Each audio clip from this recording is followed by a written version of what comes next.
Chhota Udepur LCB પોલીસે પાનવડ પાસેથી 3.66 લાખ રૂપિયાના વિદેશી દારૂ સાથે 4ને ઝડપી કાઢ્યા, 2 વોન્ટેડ।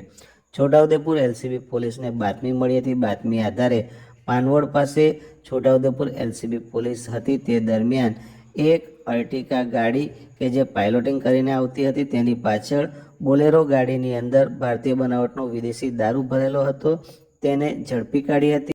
પોલીસે તેમાં તપાસ કરતા તેમાંથી ભારતીય બનાવટનો વિદેશી દારૂનો જથ્થો મળી આવ્યો હતો। પોલીસે જે દારૂનો જથ્થો ઝડપી કાઢ્યો હતો તેમાં 1306 નંગ બોટલો હતી, જેની કિંમત 3,66,926 રૂપિયા થતી હતી। બોલેરો ગાડીની કિંમત 5 લાખ રૂપિયા, અર્ટિકા ગાડીની કિંમત 6 લાખ રૂપિયા તેમજ મોબાઈલ ફોન નંગ 4 જેની કિંમત 35,000 રૂપિયા અને અંગ ઝડતીમાંથી કુલ 700 રૂપિયા મળી આવ્યા હતા। આ મળીને કુલ 15,02,626 રૂપિયાનો મુદ્દામાલ એલસીબી પોલીસે ઝડપી કાઢ્યો હતો।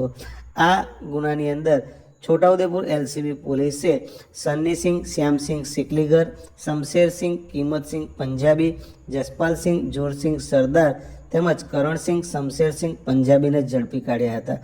જ્યારે દારૂ ભરી આપનાર મધ્યપ્રદેશના મુકામભાઈ અને દારૂ મંગાવનાર ગોપાલ ઉર્ફે ભાણો, જેને પોલીસે પકડવા માટેની કાર્યવાહી હાથ ધરેલી છે।